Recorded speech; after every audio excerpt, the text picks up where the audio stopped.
बिस्मिल्लाहिर्रहमानिर्रहीम। अस्सलाम वालेकुम स्टूडेंट्स। जी क्वेश्चन नंबर 3 ऑफ एक्सरसाइज 6.5 ये आपके सामने है। इसकी स्टेटमेंट है, आपने स्केच करना है इस ग्राफ को, और जो इक्वेशन ऑफ द ग्राफ है ये पोलर कोऑर्डिनेट सिस्टम में है। r is equals to a times 1 minus sine theta. और इसमें a जो ये नंबर है ये आपके पास कोई भी पॉजिटिव नंबर है, ठीक है। तो ये आपके पास ग्राफ की इक्वेशन है और आपने क्या करना है, आपने इसको स्केच करना है। लेकिन स्केचिंग से पहले, जैसे कि हमारी रूटीन है, हम कुछ इसमें इंपॉर्टेंट पॉइंट्स होते हैं जो चेक कर लेते हैं। सबसे पहले हम इसमें चेक करेंगे, नंबर 1 पॉइंट हमारे पास है, check the symmetry about the initial line. अब initial line is called the x axis. X axis के अबाउट सिमेट्री चेक करने के लिए इस इक्वेशन में आप जाएं और जाके जहाँ जहाँ आर थीटा है उसको रिप्लेस करें करस्पॉन्डिंगली आर और माइनस थीटा से। अगर इक्वेशन चेंज नहीं होती तो फिर ये सिमेट्री होगी। अब इसमें ये देखें कि आपके पास ओरिजिनल इक्वेशन है जी, आर को आर से रखा, साइन थीटा को आपने लिखा 1 माइनस साइन थीटा को किया आपने माइनस थीटा से रिप्लेस। तो देखें जी क्या बनता है, 1 माइनस, आपको पता है थीटा जो है, साइन जो है वो एंगल में से माइनस को बाहर निकाल देता है, तो ये आपका प्लस बन जाएगा। ये देखिए आपकी इक्वेशन चेंज हो गई है।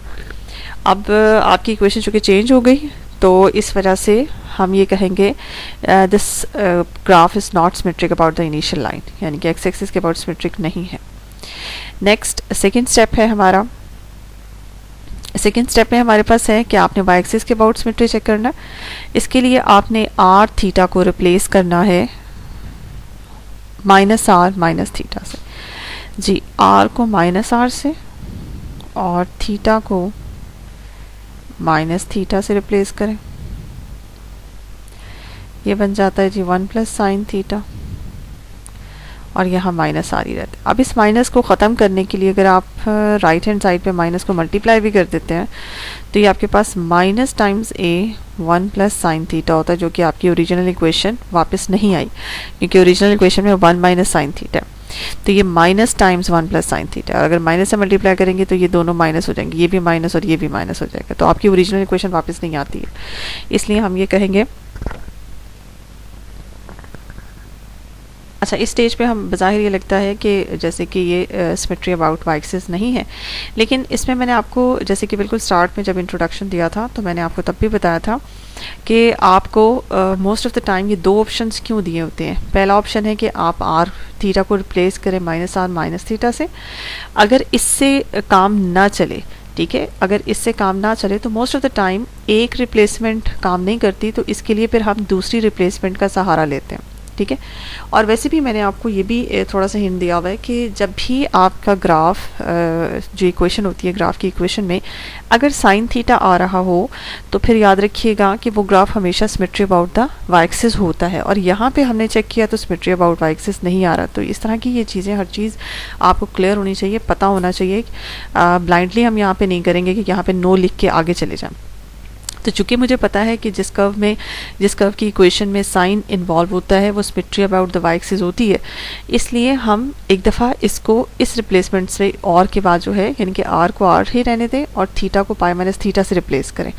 तो देखिए जी क्या बनता है, हो सकता है कि ये हमारी रिप्लेसमेंट वर्क कर जाए। तो पहली रिप्लेसमेंट से तो काम नहीं बना,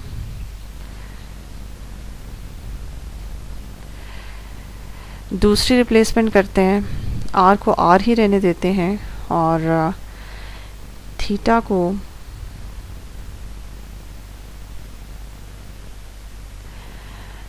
चेंज करते हैं पाई माइनस थीटा से। अब ये अलाइड एंगल है pi minus theta, sine pi पे साइन ही रहेगा और pi minus theta becomes a second quadrant, second में साइन पॉजिटिव होता है, तो इसलिए साइन थीटा ही इसका आंसर आएगा। ये देखें जी, तो ये आपके पास ओरिजिनल इक्वेशन पे कोई फ़र्क नहीं पड़ा, ओरिजिनल इक्वेशन वैसी ही रही। इसका मतलब है सेकंड जो रिप्लेसमेंट है ये वर्क कर गई है। तो इसका मतलब जैसे कि मैंने आपको हिंट भी दिया था कि ये सिमेट्री अबाउट वाई एक्सिस होना चाहिए, तो ये सिमेट्री अबाउट वाई एक्सिस है। फर्स्ट रिप्लेसमेंट काम ना करे तो सेकंड को ज़रूर चेक करके एक दफ़ा देख लिया करें, जहाँ आपको डाउट हो कि यहाँ सिमेट्री आना चाहिए था और सिमेट्री नहीं आ रहा। तीसरे नंबर पे हमारे पास सिमेट्री अबाउट द पोल है। इसमें पहली रिप्लेसमेंट है, चेक करें आर को माइनस आर से और थीटा को थीटा ही रहने दें। ये देखें आपकी ओरिजिनल इक्वेशन चेंज हो गई, तो बज़ाहिर तो यहाँ पे लग रहा है कि सिमेट्री अबाउट द पोल नहीं है। अब दूसरी भी रिप्लेसमेंट चेक करके देख लेते हैं। अगर हम दूसरी रिप्लेसमेंट करें, आर को आर ही रहने दें और थीटा को पाई प्लस थीटा से रिप्लेस करें। अब ये अलाइड एंगल है, पाई पे साइन साइन ही रहेगा और pi plus theta becomes the second third quadrant में साइन पॉजिटिव नेगेटिव होता है, तो एक नेगेटिव यहाँ पे लगेगा जिसकी वजह से ये पॉजिटिव हो जाएगा। तो देखिए आपकी इक्वेशन चेंज हो गई। तो दोनों कोशिश में हमने की दोनों तरफ से चेक करने की, तो दोनों तरफ से सिमेट्री नहीं आ रही है, ठीक है। तो यहाँ पे आप लिखेंगे no, symmetry about pole no and symmetry about Y axis आप यस लिखेंगे। चौथा पॉइंट आपका बनता है जी position of the pole relative to the curve. ये हमारा चौथा पॉइंट है। अब पोल की पोजीशन मैंने पहले भी क्लियर किया हुआ है कि पोजीशन ऑफ द पोल का मतलब होता है कि आपका कर्व जो है किस एंगल पे पोल में एंटर होता है। तो उसका तरीक़ेकार ये फिक्स तरीका है कि आपने उस इक्वेशन में जाके आर को 0 पुट करना और थीटा की वैल्यू निकालनी है कि theta stands for the angle, किस एंगल पे आपका आर 0 होता है, जिस एंगल पे आर 0 होगा वहाँ आपका कर्व जो है वो ओरिजिन यानी कि पोल में एंटर होगा। तो इक्वेशन है जी आपके पास, आर को पुट करें 0, 1 माइनस साइन थीटा, ए को लेफ्ट साइड पे शिफ्ट करें 1 minus sine theta, sine theta का आंसर निकालें दैट बिकम्स 1। अब थीटा किस अपने एंगल पे, साइन किस एंगल पे 1 आंसर देता है ये आपको चेक करना है। साइन 90 पे 1 देता है, ठीक है जी। अगर थीटा आपके पास 90 हो तो उस पर साइन जो है वो 1 आंसर देता है। तो इसका मतलब ये हुआ कि आपके पास एंट्रेंस कर्व आपका 90 डिग्री पे पोल में एंटर होगा, यानी कि ओरिजिन में एंटर होगा जी। तो चौथे पॉइंट के बाद हमारे पास नेक्स्ट स्टेप होता है, हमने देखना होता है टेबल को। ये है जी आपके पास टेबल, और मैं पहले भी बता चुकी हूँ अगर आपका curve symmetry about Y axis आता है तो उसका टेबल जो है वो इस तरह से बनता है। उसमें जो एंगल हमने लेने होते हैं, हमने ग्राफ चूँकि बनाना है आर और थीटा के दरमियान, तो आपने जो एंगल सेलेक्ट करने होते हैं वो 0 से प्लस 90 0 से 90 तक और फिर 0 से आपने माइनस 90 डिग्री तक जाना होता है। तो ये आप लेंगे क्योंकि ये हिस्सा जो है ये, क्योंकि symmetry about the Y axis का मतलब ये होता है कि ये जो आपकी वाई एक्सिस की लाइन है इसके राइट पे जैसा कर्व बनेगा वैसे ही इसके लेफ्ट पे बनेगा। तो इसके राइट पे कौन से एंगल्स हैं, देखिए यहाँ से लेकर यहाँ तक 90 डिग्री है, ठीक है। और अगर आप नेगेटिव साइड पे चलें तो यहाँ से लेकर यहाँ तक माइनस 90 डिग्री है और ये प्लस 90 डिग्री है। तो आप वाई एक्सिस के पूरे एक साइड पे आप कर्व ड्रॉ करते हैं, ठीक है, और दूसरे साइड पे symmetry of the Y axis का फ़ायदा उठाते हुए कि इन्फॉर्मेशन, क्योंकि हमारे पास इन्फॉर्मेशन ये है कि ये सिमेट्री अबाउट वाई एक्सिस है, इस बात का फ़ायदा उठाते हुए जैसा कर्व राइट साइड पे ड्रॉ होगा, for example just like a circle, right side पे सर्कल ड्रॉ होता है ऐसा, तो बिल्कुल ऐसा ही सर्कल मैं लेफ्ट साइड पे भी ड्रॉ कर दूंगी सिमेट्री का फ़ायदा उठाते हुए। तो ये सिमेट्री का फ़ायदा यही होता है कि आपने आधा कर्व ड्रॉ किया और बाकी आधा जो है वो आप सिमेट्री की वजह से वैसा ही स्केच कर लेते हैं, उसके लिए आपको प्रॉपर टेबल बनाने की ज़रूरत नहीं है। तो बात ये मैं पहले भी बता चुकी हूँ कि जब भी आपका कर्व साइन को इन्वॉल्व करेगा तो वो सिमेट्री अबाउट वाई एक्सिस होगा, और जब कर्व आपका इस तरह का आए कि सिमेट्री अबाउट वाई एक्सिस है तो उसका टेबल हमेशा 0 से 90 और 0 से माइनस 90 तक का बनेगा। तो ये टेबल आपके सामने है। उसके बाद आप चलते हैं, क्योंकि ओरिजिनल इक्वेशन है हमारे पास r is equals to a times 1 minus sine theta. तो इस इक्वेशन में सबसे पहले ये एंगल्स को 1 बाय 1 पुट करें। सबसे पहले तो आप 0 पुट करें, जब आप साइन को 0 पुट करती हैं तो यहाँ आंसर आता है 0, 1 minus 0 a times means a। तो यहाँ आप लिखेंगे जी a। नेक्स्ट एंगल है आपके पास माइनस 30 डिग्री जी। तो नेक्स्ट एंगल है आपके पास माइनस 30 डिग्री। तो आप पुट करें a टाइम्स साइन को माइनस 30 पुट करें, थीटा को माइनस 30 पे ये 1/2 देता, माइनस तो वैसे ही बाहर आ जाएगा तो 1/2। तो ये आपके पास 3/2 टाइम्स a आएगा, ठीक है। यहाँ पे 3/2 टाइम्स ए। इसी तरह से फिर आप इसकी जगह -60 पुट कर लें। r is equals to a times 1 minus sine -60। -60 put करते हैं तो इसका √3/2, लेकिन माइनस के साथ, माइनस बाहर आता है तो प्लस हो जाता है। √3/2 a टाइम्स 2 प्लस √3/2। अब अगर आप इसको कैलकुलेट कर लें तो जब आप इसे कैलकुलेट करते हैं तो ये आपके पास आता है a बाहर ही है, ये आपके पास बनता है 1.86 a टाइम्स 1.86, यानी कि आपके पास यहाँ आता है 1.86, साथ में a आता है। अच्छा, ये जो 3/2 है ना, इस 3/2 को भी जब आप कैलकुलेट करके लिखें इसका आंसर तो आपके पास आता है 1.5। तो मैं इसको यहाँ से इरेज करके 1.5 a लिख देती हूँ।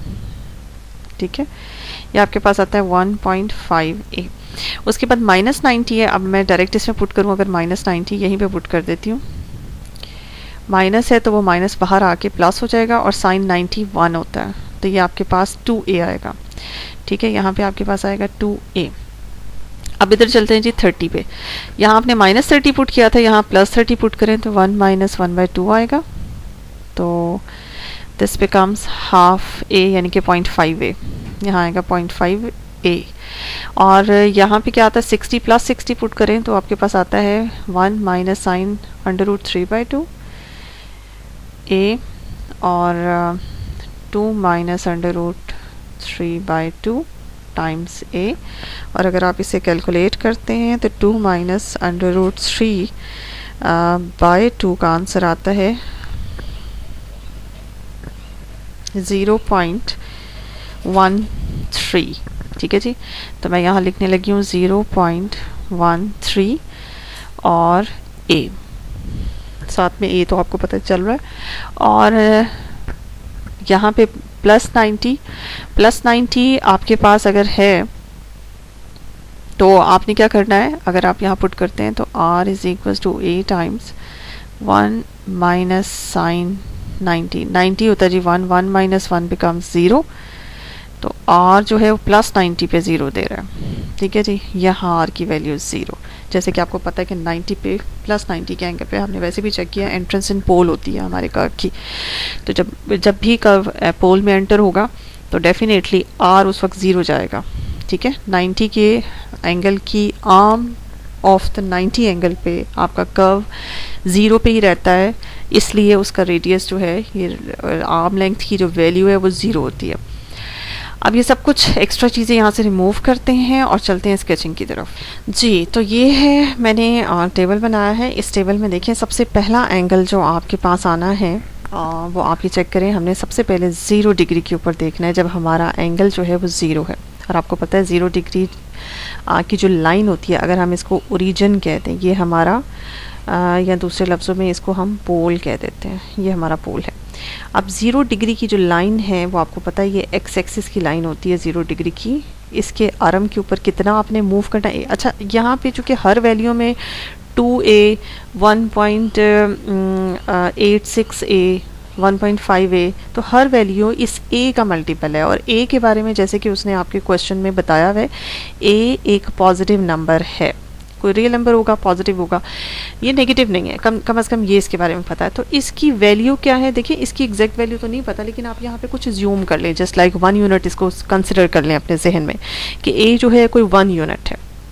तो जब 0 डिग्री का एंगल होता है, यानी कि एक्स एक्सिस के ऊपर आपने एक्स एक्सिस के आर्म के ऊपर कितना मूव करना है, आपने a टाइम्स मूव करना है। ठीक है, अब a को अगर आप अपने जहन में 1 टाइम कंसिडर कर लें, 1 यूनिट कंसिडर कर लें, तो आपने एक्स एक्सिस के ऊपर कितना मूव किया, आपने एक्स एक्सिस के ऊपर ये a यूनिट मूव किया, यहाँ से यहाँ तक a। तो मैंने ये क्रॉस लगा दिया। ठीक है, यहाँ से आप मूव करना शुरू करोगे ओरिजिन से और यहाँ तक मूव करोगे जहाँ तक मेरा क्रॉस है, तो ये लेंथ आपके पास है। उसके बाद आ जाते हैं पॉजिटिव एंगल्स की तरफ। 30 डिग्री का एंगल, तो ये पहला एंगल जो 30 डिग्री का यहाँ पे आपको नज़र आ रहा है ये, और इस कोने का मैं नाम, ये इसका कोने का नाम x है, इस कोने का नाम मैं a रख देती हूँ, इसका नाम b रख देती हूँ। तो ये जो OA आर्म ऑफ आर्म है ये 30 डिग्री की एंगल की आर्म है, इसके ऊपर आपने कितना मूव करना है 0.5 ए। तो अगर आपने ए को 1 कंसिडर किया हुआ है तो इसका मतलब है आप 0.5 मूव करोगे, ठीक है।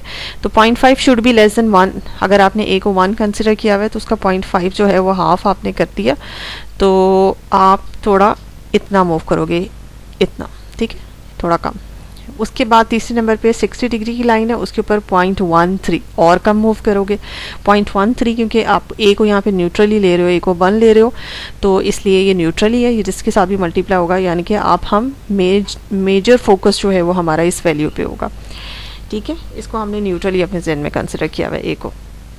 अच्छा, उसके बाद 0.13 है, 0.13 नो डाउट कि 0.5 से लेस ही है, तो हम 0.13 अप्रॉक्सीमेटली हमारा आता है ये पॉइंट इस क्रॉस से कम होना चाहिए, जितनी लेंथ आपकी यहाँ से इस क्रॉस तक है उससे कम होनी चाहिए।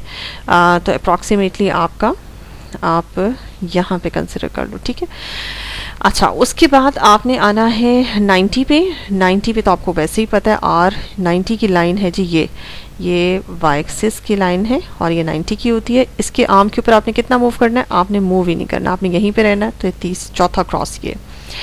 उसके बाद आप आते हैं -30 डिग्री के एंगल पे। तो -30 डिग्री का एंगल है आपका ये -30 डिग्री, और इसके कोने का आर्म का नाम रख दूं मैं सी रख दूं, तो ओ सी के ऊपर आपने कितना मूव करना है, आपने 1.5 ए मूव करना है, ठीक है। 1.5 दैट इज ग्रेटर देन 1, सो ठीक है जी। तो यहाँ तक अगर आपने 1 कंसिडर किया था तो 1.5 इससे थोड़ा सा ज़्यादा होगा, ठीक है। ये आपका अप्रॉक्सीमेट 1.5 है, 500 क्रॉस। उसके बाद आपके पास है -60। -60 के ऊपर जो आपने लाइन बनाई है वो आपने ये बनाई है -60। अच्छा जी, ये -60 डिग्री की लाइन है और इसके ऊपर आपने मूव करना है 1.86। तो अब इसे थोड़ा सा नीचे करें, पहले आपने 1.5 मूव किया, तो अब आप मूव करेंगे 1.86, तो 1.5 से थोड़ा ज़्यादा होगा, अप्रॉक्सीमेटली आप इतना मूव करेंगे। उसके बाद -90 डिग्री का जो आपकी लाइन है वो आपकी ये लाइन है, ठीक है। ये -डिग्री वाई एक्सिस, ठीक है। और इसके ऊपर आपने कितना मूव करना है, इसके ऊपर आपने 2 टाइम्स सबसे ज़्यादा मूव करना है।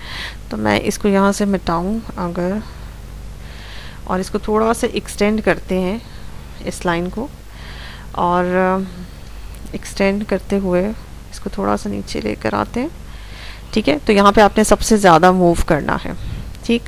तो ये आपकी अप्रॉक्सीमेटली, अगर हम इस पिछले क्रॉस को थोड़ा सा पीछे कर दें, ठीक है, इनको थोड़ा सा पीछे कर दें, तो हमारे अगले क्रॉस जो हैं वो तकरीबन ऐसे ऐसे, और ये आप मैक्सिमम यहाँ ले आए, ठीक है। तो आप स्टार्ट करते हैं, इन क्रॉसेस को मिलाना शुरू करते हैं। आप बिल्कुल सीधे तो ज़ाहिर स्ट्रेट नहीं है, आपने फ्री हैंड से इन्हें ज्वाइन करना है,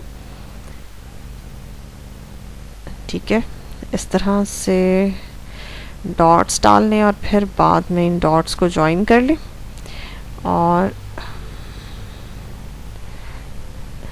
ये देखिए जी, ये आपने फ्री हैंड से ज्वाइन किया, और ये देखिए अगर मैं इसको अब मिलाऊं इन डॉट्स को, तो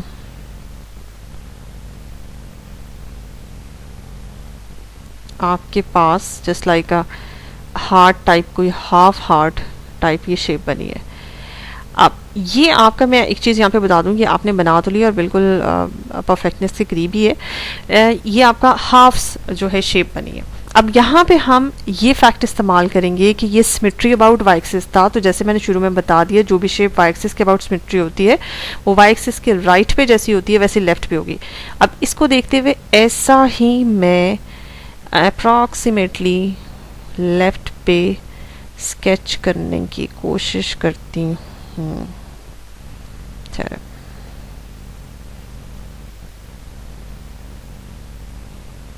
ठीक है, इसको थोड़ा सा इरेज करते हैं जहाँ से हमारा ख़राब हुआ है, दोबारा से करते हैं।